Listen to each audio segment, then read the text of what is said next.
La historia argentina. Tenemos tanto para aprender. Qué momento hermoso este. Poder recordar. Además, preguntarnos qué nos pasó a los argentinos. Después de esos brillantes documentos de Mayo, de un Moreno, de un Castelli, de un Manuel Belgrano, que los vamos a ver. Después de eso, ¿qué nos pasó? ¿Por qué las enormes represiones? La matanza de los pueblos originarios, la represión de obreros del siglo pasado y tan crueles dictaduras militares. ¿Dónde están esos documentos de Mayo? Hoy lo vamos a ver en parte. Manuel Belgrano, un prócer, un increíble prócer. Qué talento, cuánta dedicación a su país, a su gente. Vivió por ellos y dio su vida por ellos. Pero vamos a la pregunta de ustedes. Marcelo Miguel pregunta: Belgrano, ¿prócer de la bandera o político visionario? Yo uniría las dos cosas, prócer visionario. Porque la creación de la bandera es una anécdota importante porque es el símbolo después que va a llevar adelante la libertad. Pero lo más profundo son sus documentos y su acción como político. Imagínense, llegar en diciembre de 1810 al Paraguay, a las Misiones, como se decía en aquel tiempo, y escribir ese escrito tan hermoso, donde dice: a partir de este momento los pueblos originarios gozarán de los mismos derechos que nosotros, los hijos de europeos que hemos tenido la suerte de nacer en esta tierra. A partir de ese momento se le devolverán las tierras que le fueron robadas por los colonizadores españoles. Se terminará la esclavitud para siempre, la mita, el yanaconajo y otras formas de esclavitud a que fueron sometidos por los españoles. Lo dice Manuel Belgrano al llegar al Paraguay, en 1810. Bueno, después veremos en qué quedaron esos deseos de este Manuel Belgrano. Entonces, prócer de la bandera o político visionario, prócer visionario. Azucena Martínez nos pregunta: ¿es verdad que en Salta fue la primera vez que se izó la bandera? Y si es así, ¿por qué el monumento está en Rosario? Bueno, está en Rosario porque ahí se creó la bandera.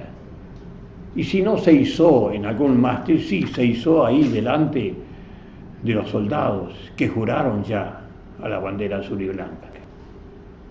Además, si bien es un detalle preciso, lo importante es la creación de la bandera en sí, no cuando fue izada. Juan Manuel Mancilla pregunta: ¿deberíamos debatir el sentido y valor histórico de la bandera azul y blanca con el sol incaico como síntesis del gran pasado precolombino y postconquista, donde figuras como Tupac Amaru o Cacique Coronilla o Lautaro no fueron desconocidos por los padres patriotas? Exactamente, muy bien. Era una pregunta precisa. Porque ¿qué hicimos los argentinos, nuestras últimas generaciones? En vez de poner a Tupac Amaru allí, frente a la Casa de Gobierno, no, lo pusimos a Cristóbal Colón. ¿Por qué? Porque dicen que descubrió América. No, América ya estaba habitada por diversas culturas desde hacía siglos. No la descubrió Colón, la descubrieron sus propios habitantes. Es como digo siempre, es como si un americano, un inca, por ejemplo, hubiera navegado en algún bote a remo, digamos, por hacer una broma, y hubiera llegado a las tierras de Portugal o de España, y hubiera dicho descubrí Europa. No, se hubieran reído todos. Pero nosotros, los argentinos y bueno, y los demás latinoamericanos, el descubridor de América fue Colón. Colón no descubrió América, vino a llevarse en especial el oro y la plata. Eso hay que decirle. Es todos los documentos lo escribió en España. Ahí está bien clarito para qué vino Colón a América. Atilio Rey. Osvaldo, quiero preguntar acerca del perfil de Belgrano. Tratándose de un civil, ¿cuáles fueron las razones para las que se le asigna una función militar? Y si esta falta de formación militar influyó o fue determinante en el resultado de sus batallas. Desde el punto de vista político, poco se conoce de su papel histórico en el desarrollo político de su época. ¿Se podría decir en este sentido, y si es válido pensarlo, desde el punto de vista que afirma que la guerra es la continuación de la política por otros medios? Bueno, aquí habría para hablar 2 semanas para responder esto. Se le asigna, pese a que es un civil, se le asigna el cargo de jefe de la expedición al Paraguay, porque era uno de los hombres, o tal vez junto a Mariano Moreno y Juan José Costelli, el mejor que se expresaba qué era lo del que había propuesto el Cabildo del 25 de mayo. Era el mejor que expresaba, acompañando por tropas, porque más se pensaba en llevar, en liberar a esas denominadas provincias en aquel tiempo, y no tanto en las batallas. Pero él demostró, a través de sus oficiales, por supuesto, se dejó aconsejar siempre por sus oficiales militares, pero él tomaba las determinaciones. Y fue un ganador de batallas en Paraguay y también las batallas de Salta y Tucumán. Y perdió otras, sí, que fue realmente, tal vez, la tristeza más enorme que tuvo Belgrano en su vida. Que dice, la guerra es la continuación de la política por otros medios. Sí, es una continuación muy, muy desgraciada, absolutamente. Hay que, primero de todo, decir no a la guerra y no declararla para continuar la política. El ser humano tiene que hablar, aprender, discutir, resolver y siempre atenerse a lo que resuelve la mayoría y no armarse en las terribles guerras en que se ha armado. Rodrigo Gentietti nos dice: ¿estuviste en alguno de los rodajes de las películas en las que asesoraste? ¿Qué es lo que más te gusta de la realización cinematográfica? Sí, estuve en todas las películas en las cuales se filmaron mis libros o mis argumentos, etc. Siempre acompañé, es decir, a mí me entusiasma el desarrollo en vivo de las cosas históricas o de la imaginación. Siempre lo hice y siempre lo voy a hacer. Lo que más me gusta de la realización cinematográfica es cuando es fiel a la realidad, cuando no se hace jugar demasiado a la fantasía, porque ya la realidad tiene muchísimas fantasías. Es casi inigualable la realidad en su fantasía. Mariana López me dice: mi consulta surge sobre la Patagonia rebelde y la matanza que hubo de trabajadores allá en el sur.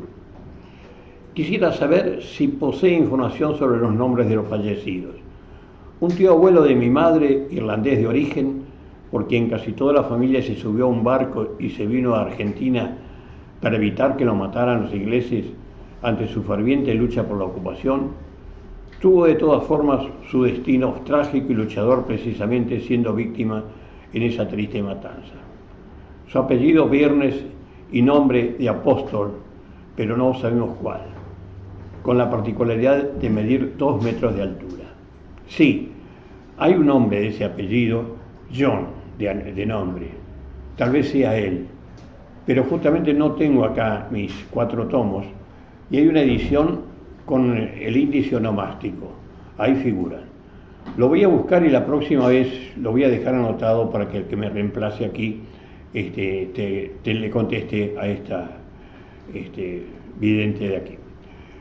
Genoveva Beba Clariá con B corta. Bueno, dice, ver y escuchar a Bayer es una inyección renovadora. Bueno, una aspirina, eso sí, soy una aspirina. Dicen que aspirina Bayer, si es Bayer es bueno, así que debe ser algo. Una aspirina de militancia contra la gripe de la quietud. Bueno, muchísimas gracias. ¿Cómo hace, profesor, para seguir militando como a los 20? ¿O es que aún tiene 25? ¿Será ese el secreto? Bueno, no tengo 25, o 20 y pico, dice usted. No tengo 20 y pico, tengo 86. Pero bueno, trato de expresarme como cuando era joven, porque realmente cuántas imágenes tenía uno cuando era joven, cómo amaba uno la poesía y el paisaje de la realidad. Y no sé cómo hago, ¿no? Yo no he hecho nada, he trabajado toda mi vida, he escrito toda mi vida, bueno, he participado en la lucha por los derechos humanos, bueno, he tenido la suerte de viajar. Muchos de mis queridos amigos ya no están, y algunos de ellos desaparecidos durante la brutal dictadura militar. Y siempre tengo que nombrarlos, porque los tengo presentes: Rodolfo Walsh, el Paco Urondo y Haroldo Conti.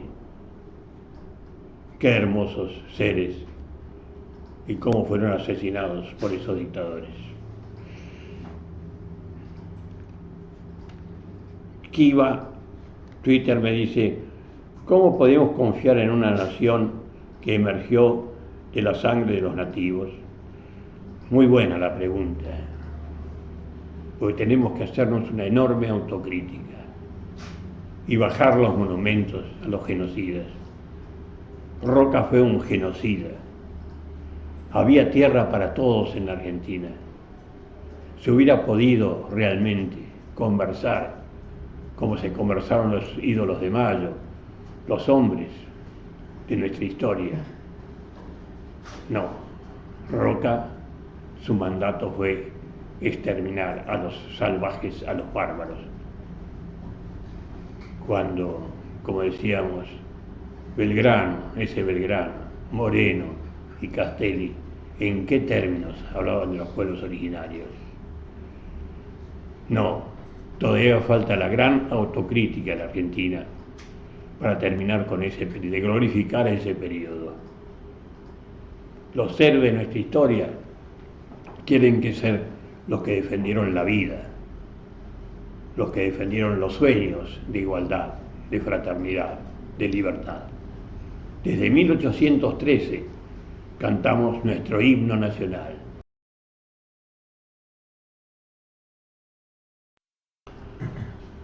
Vázquez Delia pregunta, ¿por qué se sigue recordando el 20 de junio como Día de la Bandera y no a Belgrano?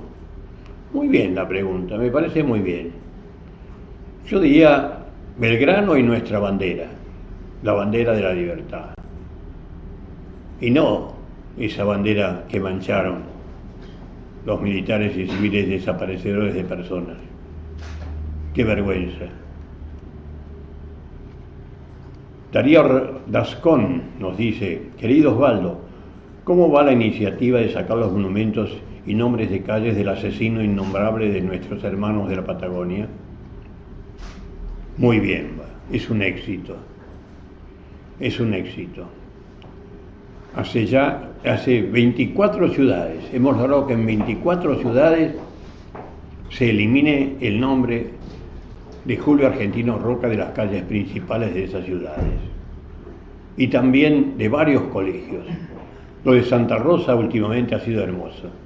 Por el voto de los alumnos y los profesores se sacó el nombre de Julio Argentino Roca al Colegio Nacional y se le puso el hermoso nombre, hermoso no digo, no está bien hermoso, pero el justo nombre del primer director de esa escuela. A los docentes también hay que recordarlos. Un hermoso acto de la gente pampeana. Leticia Aguino nos dice, Elías, mi hijo, va a prometer la bandera del año que viene, que pregunta qué será. La leo de nuevo. Elías, mi hijo, va a prometer la bandera el año que viene y se pregunta qué será. Bueno, soy un poquito viejo, a lo mejor no entiendo este idioma tan moderno. Leo de nuevo. Elías, mi hijo, va a prometer la bandera, va a jurar la bandera, tal vez, el año que viene, y se pregunta qué será. Bueno, será lo que él quiere. ¿Qué será? Dice, ahora faltaba, claro. ¿Qué será jurar la bandera? Bueno, jurar la bandera es un acto, una ceremonia. Es decir, jurar, decir que siempre se va a servir a la patria. Es decir, salir en defensa de la patria. Que salir en defensa de la patria es más bien salir en defensa de la democracia y salir en defensa de eso que prometemos en el himno, ved en trono a la noble igualdad. Es decir, jurar la bandera es luchar para llegar alguna vez a la igualdad, para que se acaben las villas miserias,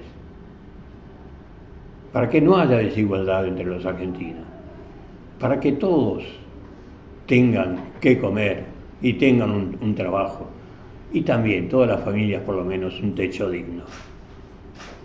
En eso hay que pensar cuando juramos la bandera.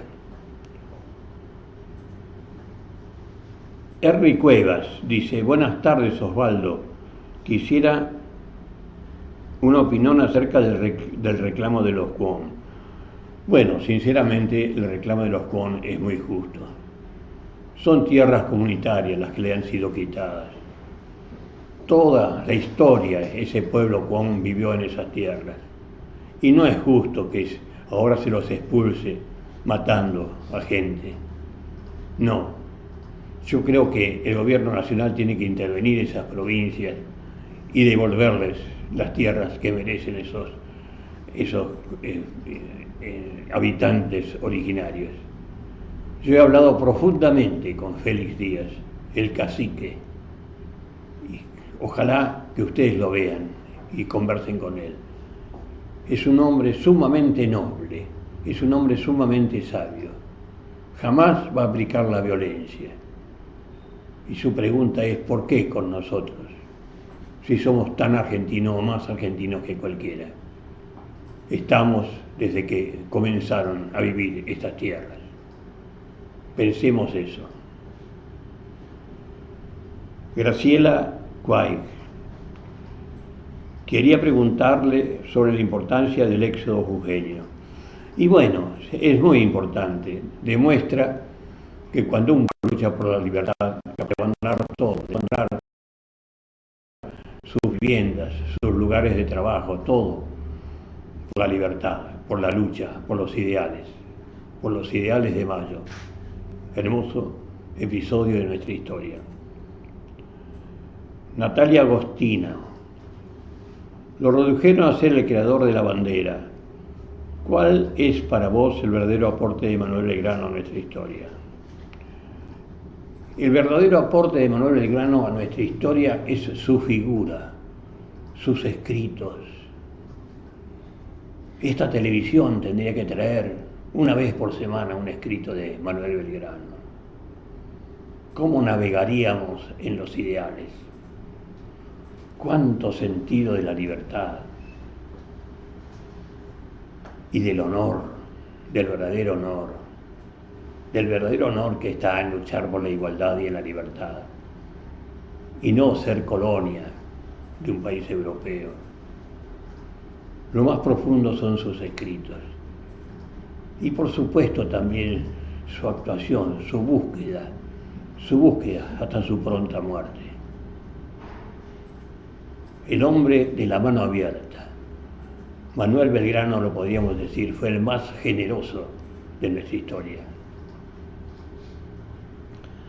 Pedro Ruiz Díaz, ¿a quién preferís? ¿A Belgrano o a Moreno?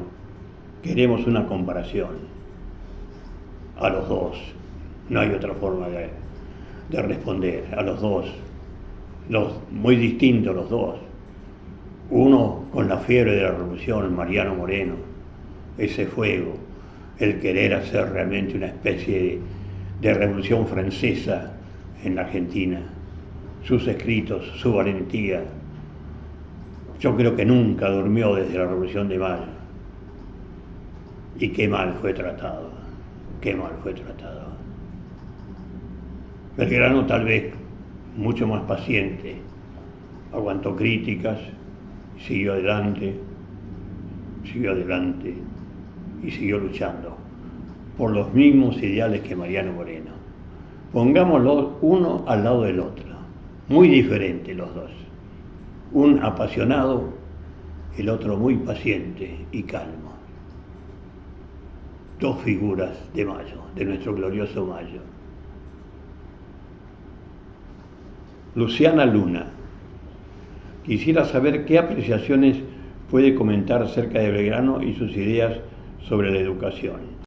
Bueno, lo vemos en la creación de colegios que tuvo, en la forma didáctica de sus escritos, y realmente sus pensamientos abarcan esa gran generosidad,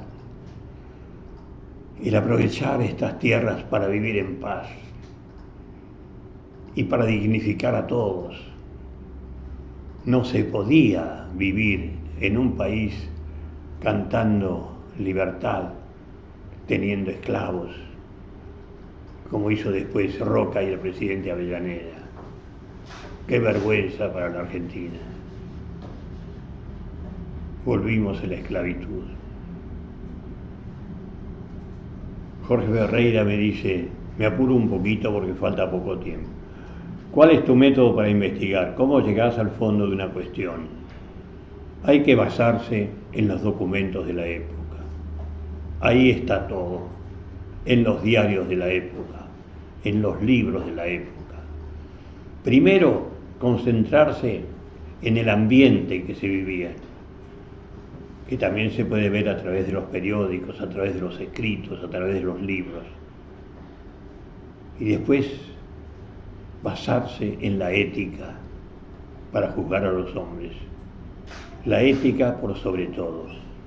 No aquellos que trajeron el progreso, como se dice de Roca y Avellaneda, porque habría que preguntarse, ¿el progreso para quién trajeron? Claro, para los estancieros de la sociedad rural, cuando repartieron 40 millones de hectáreas de nuestras queridas pampas a 1.800 estancieros socios de la sociedad rural. ¿Ellos trajeron el progreso? ¿El progreso para quién? Los verdaderos que trajeron el progreso es los que trajeron la libertad y el progreso para todos. Esos tienen que ser nuestros verdaderos héroes. Pablo Lamas dice, según lo que sale en la web, hace más de 10 años que no publicás un libro. ¿Por qué te alejaste de la literatura? ¿Qué es lo último que escribiste? Bueno, lo último que escribí es el diario, es el libro Historia de la Crueldad Argentina, donde trato también hay colaboraciones de otros historiadores brillantes, trato toda la historia del exterminio de los pueblos originarios en manos de Julio Argentino Roca y del presidente Avellaneda. Es todo fidedigno, todo de acuerdo a los documentos que están en el Archivo General de la Nación. Un genocidio inexplicable. Y además para eso, para quedarse con las tierras de esos pueblos originarios. 40 millones de hectáreas, nada menos. Diego Locaro, Ana María Schultz me dice, ¿vivir tantos meses del año en Alemania te permite tener otra mirada de la Argentina? Bueno, los meses que vivo en Alemania es para estar con mi querida familia, con mi mujer, mis 4 hijos, mis 10 nietos y ahora 2 bisnietos, 2 bisnietas. Y allí me aíslo para escribir. Hago vida familiar, salgo una hora a caminar por el bosque, pero después me encierro como en un claustro y escribo. Escribo y estudio, me llevo libros y estudio. Y acá todo mi tiempo es para dar conferencias, charlas, discusiones, debates. Y esto, para difundir la ética en la historia, la ética en nuestra historia. Natalia Pérez, Diego Locarno, ¿cómo se lucha por un ideal y cómo se convierte en un ideal en acción para que no mueran ideas? Y ser consecuente con los ideales. Si uno vive en una sociedad donde no hay una verdadera igualdad, donde no todos tienen derecho, donde hay niños con hambre, donde hay villas miserias, bueno, no puede vivir en paz. Tiene que formar parte de asambleas barriales, de lugares, de partidos políticos, de lo que fuera, o trabajar en el periodismo, como hago yo, y luchar por eso, para que todos vivan en dignidad, para que todos gocen de aquellos principios de nuestro glorioso 25 de mayo de 1810. Natalia Pérez, me enteré que sos padrino del proyecto Mujer Originaria. Contá, Osvaldo, ¿qué haces ahí? ¿Qué es ese proyecto? Bueno, yo hace ya 14 años que inicié lecciones de historia junto al monumento de Roca, ahí en la Diagonal Sur, para sacar el monumento de ese genocida y reemplazarlo por un monumento de quien lo merece, un monumento a la mujer de los pueblos originarios. Porque ¿cómo luchó esa mujer cuando le quitaron a sus hijos y cuando fue enviada como sirviente y la separaron para siempre de sus hijos? ¿Cómo sufrió esa mujer? Además, esa mujer, la mujer de los pueblos originarios, en su cuerpo nació el criollo, que fue el soldado de nuestra independencia. Ella lo merece porque creó vida. Creó vida. ¿Y por qué hay monumentos solamente de hombres? La mujer también hizo nuestro país, la grandeza de nuestro país. Pablo Alvarado. Por favor, Osvaldo, ¿podés contarnos de qué te acusa la familia Martínez de Oz?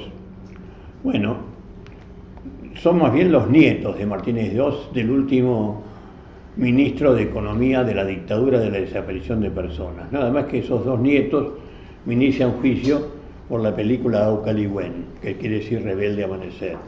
Es una película donde se describe la campaña en el desierto y se trae también la repartición de tierra, donde les tocan miles y miles de hectáreas a la familia Martínez de Oz. Y dicen los dos nietos del último ministro de Economía de la dictadura, no del último, sino del que fue ministro casi todo el mandato de Videla, por ejemplo, piden de mí 1 millón de pesos. No piden que yo me retracte, sino que piden 1 millón de pesos. Evidentemente les gusta el dinero. Bueno, ellos son dos abogados que tienen un estudio de abogados justo con el hijo de Mariano Grondona, señor que en el diario de la Nación siempre defiende a Roca y la campaña del desierto, por supuesto. Y bueno, me han iniciado juicio y yo sigo el juicio, no les voy a pedir perdón de ninguna manera porque he dicho la verdad. Así que estamos esperando qué va a decir el juez de primera instancia, después pasaremos, por supuesto, a la Cámara de Apelaciones y después, tal vez, ojalá, llegaremos a la Corte Suprema. Y si tengo que darle 1 millón de pesos, si dice la justicia esa, que no creo, bueno, lo único que tengo es una casita que el querido Osvaldo Soriano, mi amigo, llamó el Tugurio. Y bueno, si me lo rematan, me voy a ir a vivir a la plaza, a 100 metros, allí, pues no tengo otra cosa. Así que no tengo ningún temor, sé vivir, sé seguir viviendo. La última pregunta, Juliana Prosperi. Osvaldo, ¿es posible ayudarte en este juicio que te están haciendo los nietos del ministro de Economía de la dictadura? Mirá, la hermosa ayuda fue cuando se conoció que estos nietos habían iniciado el juicio contra mí y que se llamó una concentración pública frente a tribunales y fue realmente maravilloso. la reacción del público, los abrazos que me dieron. Hasta un juez bajó para darme un abrazo y decirme que la verdad va a triunfar. Lo único que pido es esto, un apoyo, nada más que esto, y seguiré luchando. Muchas gracias.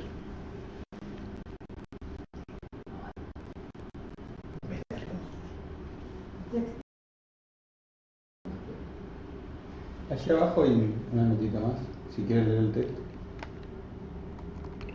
No te olvides de contar que vas a actuar, de qué vas a actuar y leer. Bueno, quería decirles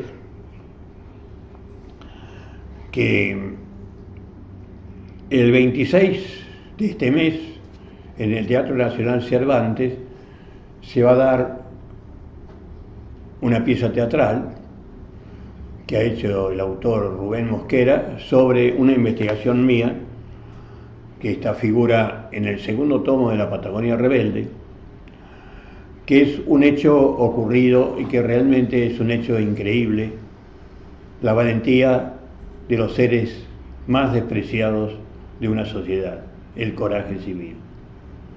Las putas de San Julián, así se llama el título de la obra de teatro, y es basado en el capítulo 15 del segundo tomo de La Patagonia Rebelde, que se los voy a leer ahora, es muy breve, y digo: la inesperada derrota de los vencedores.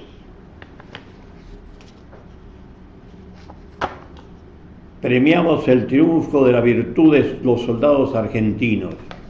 Esto fue escrito por Manuel Carles al entregar medallas a los soldados expedicionarios en la Patagonia. Los soldados que fueron a fusilar los 1500 peones rurales, cuando en el año 1921 los peones rurales patagónicos hicieron una huelga por mejores condiciones de vida. Bueno, después de la campaña militar sucedió este hecho. Había llegado el momento del descanso para los soldados. Luego de tanta tensión venían las ganas de no hacer nada, venían las ganas del sexo. Fusilar había sido oficio agotador y por más que salió bastante bien y no costó mucho, resultó al paso de los días un recuerdo desagradable. Quien más, quien menos, se acordaba de la cara de miedo de los peones chilotes al morir, de la cara de rabia de los peones gallegos, de las muecas trágicamente irónicas de los anarquistas alemanes, rusos y polacos, todos peones rurales, cuando estaban frente a los pelotones de fusilamiento de los soldados argentinos. Pero ya había pasado todo. Los soldados fusiladores estaban en los puertos de la costa esperando los barcos que los volvieran a Buenos Aires. El teniente coronel Varela, jefe de la expedición, les había aflojado un poco la disciplina. Buen tipo este Varela, nada sonso. En pocos días les quebró el pescuezo a las columnas huelguistas, las copó y les dio la gran paliza. No le tembló la mano en ningún momento, ni se ablandó ante la mirada de carneros degollados de los chilotes, y no había permitido que a ninguno de sus soldados se les aflojaran las piernas. Los levantaba en peso con 4 gritos. Eso era bastante para el soldado que empezaba flojo, fuera después el mejor fusilador. Después que se acabó todo, Varela había tenido gestos verdaderamente paternales con sus soldados. Por ejemplo esto, al llegar a los puertos, permitirles ir a los prostíbulos para que se sacaran el gusto y lo acumulado entre tanto macho. Desde que habían salido a cazar chilotes y anarquistas, los soldados no habían visto una sola mujer, ni siquiera una chilena. Todo este episodio histórico, el más cruel de nuestra historia en los primeros 60 años de este siglo, tiene la característica de una barrabasada que siempre terminan por cometer los hombres cuando están mucho tiempo entre ellos, cuando se los deja solos y sienten la necesidad de mostrar que son duros, fuertes, machos. Fueron fusilamientos en seco, en frío, fusilamientos en silencio, De haber pájaros, se hubieran escuchado sus trinos entre descarga y descarga. Pero nada, ni el alarido ni el llanto de una mujer. Hasta los chilotes, con su cara de asustados, se las aguantaban. No hubo súplicas ni perdones. Fue una cosa entre hombres. Pero ahora era otra cosa. En las ciudades había mujeres y todo cambiaba.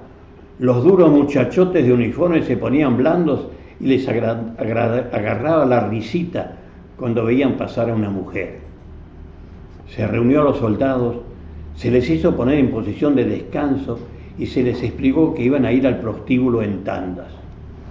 Un suboficial, con términos bien claros para que entendieran todos, dio detalles de cómo se debe hacer uso de una prostituta y no contagiarse una gonorrea o un chancro.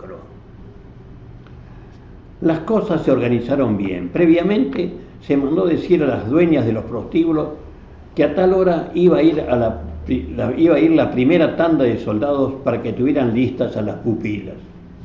En San Julián se avisó a Paulina Rovira, dueña de la Casa de Tolerancia, La Catalana. Pero cuando la primera tanda de soldados se acercó al prostíbulo, doña Paulina Rovira salió presurosa a la calle y conversó con el suboficial. El suboficial les vendrá a explicar algo insólito a los soldados. Las 5 putas y la dueña explica que no las puede obligar. El suboficial en los conflictos lo toman como un insulto, como una agachada para con los uniformes de la patria. Además, la verdad es que andan alzados, conversan entre ellos y se animan. Todos en patota tratan de meterse en el lupanar. Pero ahí salen las 5 pupilas con escobas y palos y los enfrentan al grito de asesinos, porquerías, con asesinos de peones no nos acostamos. La palabra asesinos deja helados a los soldados que, aunque hacen gesto de sacar la charrasca, la bayoneta, ¿no?, retroceden ante la decisión del mujererío que reparte palos como enloquecido. El alboroto es grande, los soldados pierden la batalla y se quedan en la vereda de enfrente. Las pupilas desde la puerta de entrada no les mezquinan insultos. Además de asesinos y porquerías le dicen cabrones malparidos. Y según el posterior protocolo policial, dice, entre comillas, también otros insultos obscenos propios de mujerzuelas. La cosa no da para más. El insulto de asesino les ha quitado a los curtidos soldados la gana de todo. La picazón en las ingles se ha convertido en un amargo sabor en la boca. Ya no tienen ganas de nada sino de emborracharse, de pura rabia. Pero esto no quedará así. Interviene el comisario de San Julián y hará arriar a las mujeres desorejadas hasta la comisaría. Las 5 rameras son llevadas por 2 agentes entre las sonrisas burlonas de los hombres y el desprecio de las mujeres honestas del pueblo. También se llevan a los 3 músicos del prostíbulo, Hipólito Arregui, Leopoldo Napolitano y Juan Acato, que son dejados de inmediato en libertad al llegar a la comisaría porque declaran solícitos que reprueban la actitud de las pupilas. Además, son músicos que siempre prestan sus servicios gratuitos en las fechas patrias. A las prostitutas las meterán en un calabozo. El comisario tiene aquí una grave responsabilidad. Dentro de todo, se ha insultado al uniforme de la patria y se ha tomado partido por los huelguistas. Por eso resuelve ir a pedir consejo al teniente primero David S. Aguirre a cargo de la guarnición militar. Este militar no quiere ningún escándalo, no quiere que la cosa pase a mayores. Total, en resumidas cuentas, le dice al comisario, se trata solamente de la opinión de 5 putas. Una paciente investigación nos ha llevado a conocer el nombre de estas 5 mujeres, o mejor dicho, de estas 5 mujerzuelas, como decía la policía. Los únicos seres que tuvieron la valentía de calificar de asesinos a los autores de la matanza de obreros más sangrientas de nuestra historia, los fusilamientos de los peones rurales patagónicos del año 1921. Y aquí sus nombres: el nombre de estas 5 mujeres. Tal vez los mencionaremos como un pequeño homenaje, o no digamos homenaje, digamos recuerdo de las 5 mujeres que tuvieron ese gesto de rebelión. Lo diremos con la filiación policial tal cual aparecen en los amarillos papeles del archivo policial.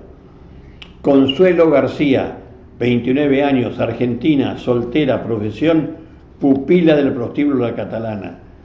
Ángela Fortunato, 31 años, argentina, casada, modista, profesión, prostituta del prostíbulo. Amalia Rodríguez, 26 años, argentina, soltera, prostituta del prostíbulo. María Juliache, española, 28 años, soltera, 7 años de residencia en el país, pupila del prostíbulo. Y Maus Foster, inglesa, 31 años, soltera, con 10 años de residencia en el país, de buena familia, prostituta del prostíbulo. Jamás creció una flor en las tumbas masivas de los fusilados, solo piedra, mata negra y el eterno viento patagónico. Están tapados por el silencio de todos, por el miedo de todos. Solo encontramos esta flor, este gesto, esta reacción de las pupilas del prostíbulo La Catalana el 17 de febrero de 1922. El único homenaje a tantos peones fusilados. Muchas gracias. Y este hecho lo vamos a dar en el Teatro Cervantes a partir del miércoles de la semana próxima. Gracias.